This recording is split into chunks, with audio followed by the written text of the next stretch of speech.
Praise the lord. యేసయ్య అతి పరిశుద్ధమైన నామములో మీ అందరికి వందనాలు. ఈ దిన లేఖన భాగము 1 యోహాను 3వ అధ్యాయము 1వ వచనం చదువుతున్నాను. మనము దేవుని పిల్లలమని పిలువబడినట్లు తండ్రి మనకెట్టి ప్రేమను అనుగ్రహించనో చూడుడి. మనము దేవుని పిల్లలమే. ఈ హేతువు చేత లోకము మనలను ఎరుగదు, ఏలైనగా అది ఆయన్ను ఎరగలేదు. దేవుడు మనకు అనుగ్రహించిన ప్రేమను బట్టి మనము ఆయన పిల్లలుగా నిలబడ్డాం. అయితే ఎవరు ఆయన పిల్లలు అనిపించుకుంటారు? ఆత్మయందు దేవుని సన్నిధానంలో జన్మించిన వారే, దేవుని సన్నిధానంలో తిరిగి జన్మించిన అనుభవం కలిగిన వారే ఆయన పిల్లలవుతారు. ఆ ప్రేమను పొందుకున్న వారు ఈ లోకంలో జీవిస్తూ ఉండగా వారిని ఎవరు గుర్తించరు అంటే ఆ ప్రేమ లేని వారే గుర్తించరు. ఆ రక్షణ లేని వారు ఆ యేసయ్య బిడ్డలను గుర్తించలేరు. అందుకే ఆయన్ను ద్వేషించిన వారు మనల్ని కూడా ద్వేషిస్తారు. ఆయన్ను ప్రేమించకుండా ఆయన్ను హేళన చేసిన వారు మనల్ని కూడా హేళన చేస్తారు. మనము దేవుని బిడ్డలుగా బ్రతుకుతున్న ఈ జీవిత ప్రయాణంలో నువ్వు ఎవరి సొత్తుగా మనం ఉన్నామో ఇతరులు చూస్తూ ఉన్నారు. మనము యేసయ్య సొత్తని, ఆయన బిడ్డలమని యేసు ప్రభువును ఎరగని స్థితిలో ఉన్న వారికి, యేసయ్య గొప్ప కార్యాలను గ్రహించలేని స్థితిలో ఉన్న వారికి మనము సునాయాసంగా కనిపిస్తాం. అందుకే ద్వేషిస్తారు, హింసిస్తారు. మన ప్రయాణంలో మనము జీవిస్తున్న ఈ ప్రయాణంలో, ఆత్మీయ ప్రయాణంలో ఎట్టి వారముగా మన ప్రేమను కలిగిన వారంగా ఇతరులకు చూపించే వారముగా ఉన్నామో ఒకసారి చూసుకోవాలి. ఈ శ్రమ దినాల్లో మనం గడుపుతున్నాం.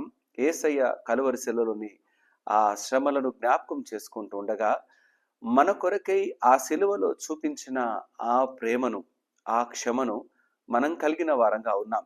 కాబట్టే మనము ఈ లోక ప్రయాణంలో కొనసాగుతూ ఉండగా అన్యాయం చేసేవారు, మన పట్ల పగ తీర్చుకోవడానికి ప్రయత్నం చేసేవారు ఎందుకు అట్టి విధంగా ప్రవర్తిస్తారు అంటే వారు ఇదివరకు యేసయ్యకు ఏమైతే జరిగించినారో అది నీ పట్ల కూడా జరిగించడానికి ప్రయత్నం చేసేవారుగా ఉంటారు.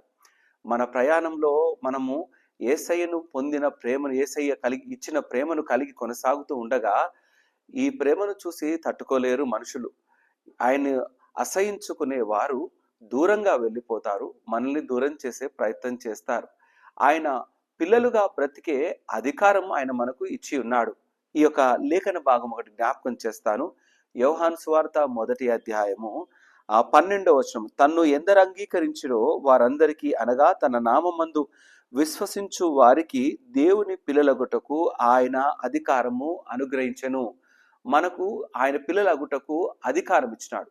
ఆయన యందు విశ్వసించు వారికి, మనం విశ్వసించినట్లయితే మన యందు మాత్రం ఏమాత్రము నమ్మకము లేని స్థితిలో, ఏమాత్రం మనల్ని ప్రేమించే స్థితిలో ఈ లోకం మాత్రము అసలు ఉండనే ఉండదు.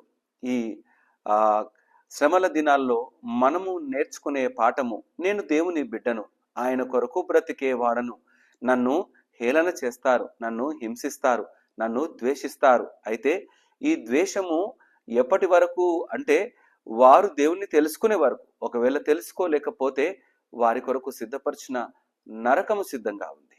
మర్చిపోవద్దు, అట్టి సిద్ధంగా ఉన్న, మన కొరకు సిద్ధంగా ఉన్న నరకాన్ని మనము తప్పించుకోవడానికి యేసయ్య నమ్మకమైన మార్గాన్ని, ఆయన ప్రేమను మనకు అందించినాడు.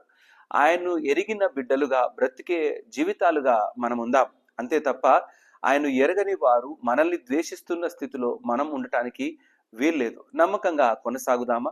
సిలువలో చూపిన ఆ ప్రేమ, దయ, కరుణ, క్షమాపణ మనం కలిగిన వారంగా కొనసాగుతూ ఉంటే మనల్ని గుర్తిస్తారా? గుర్తించరు. చాలాసార్లు మన మౌనాన్ని ఏ విధంగా తీసుకుంటారంటే చాతగానితనంగా తీసుకుంటారు ఈ లోకస్తులు. మనం మౌనంగా ఉన్నా, ఎన్ని మాటలన్నా, నిశ్శబ్దంగా మన పనులు మనం చేస్తూ వెళుతూ ఉన్నా సరే మన పైకి రాళ్ళు విసురుతూనే ఉంటారు. అటు రాళ్ళు విసిరే వారిలో దేవుని ప్రేమ లేదని అర్థం. మౌనంగా ఉండరు. ఒక మాట జ్ఞాపకం పెట్టుకోనండి, ఎప్పుడైతే మనము ఎదుటి వారి మీద పగ తీర్చుకునే ప్రయత్నం చేస్తామో దేవుడు తన పగ తీర్చుకోవడం మానేస్తాడు, మన పక్షంగా మాట్లాడడం వదిలేస్తాడు. కానీ తన బిడ్డలుగా, తన సొత్తుగా బ్రతుకుతున్న వారిపైన అకారణంగా వారు అనేకమైన మాటలు అనేవారుగా, దూషించే వారిగా, హింసించే వారిగా ఉన్నప్పుడు ఆ ఆ బిడ్డల పక్షాన యేసయ్య తన బిడ్డల పక్షాన ఆయన నిలబడతాడు. ఎందుకంటే ఆయన బిడ్డలకు అన్యాయం జరుగుతూ ఉంటే ఊరుకునేవాడు కాడు. ఆ ఈ హీనమైన, కష్టమైన, హింసకరమైన స్థితులు జరుగుతూ ఉంటే ఆయన కళ్ళు మూసుకునేవాడు కాడు. ఆయన తన కన్ను తెరిచేవాడు, తన యొక్క రౌద్రాన్ని చూపించేవాడు.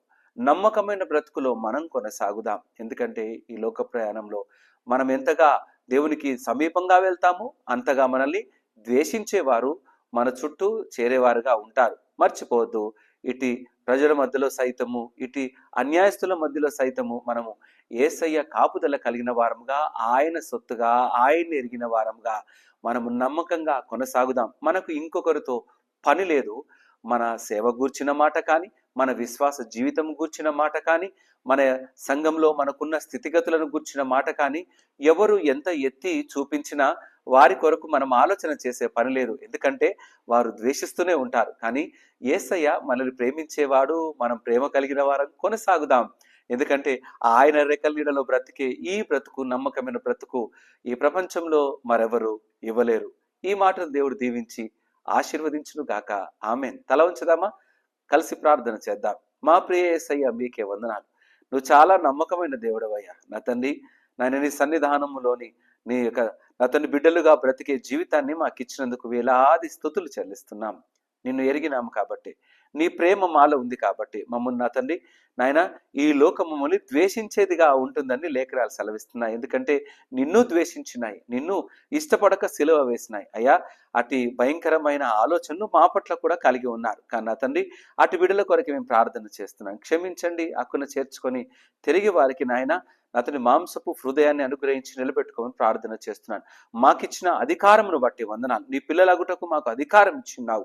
మమ్మల్ని నా తండ్రి నీ యొక్క సన్నిధానంలో నిలబెట్టుకున్నావు. నీ బిడ్డలుగా, నీ సొత్తుగా స్థిరపరచుకున్నావు. అయ్యా, ఈ భాగ్యమును మేము నా తండ్రి నమ్మకంగా కాపాడుకుని వారముగా, నువ్వు ఇచ్చిన రక్షణ నమ్మకంగా కాపాడుకుని వారముగా ముందుకు కొనసాగుటకు నీ కృపలో భద్రపరిచి నా తండ్రి దీవెన ఆశీర్వాదకుండా అనేకులను నా తండ్రి నడిపించే వారంగా నిలబెట్టమని ప్రార్థిస్తూ స్తుతులు చెల్లిస్తూ యేసయ్య అతి పరిశుద్ధమైన నామములో అడిగి ప్రార్థించి వేడుకుంటున్నాము నా తండ్రి. ఆమెన్. దేవుడు మిమ్మల్ని అందరినీ దీవించి ఆశీర్వదించును గాక. ఆమెన్. అందరికీ ప్రైజ్ ద లార్డ్.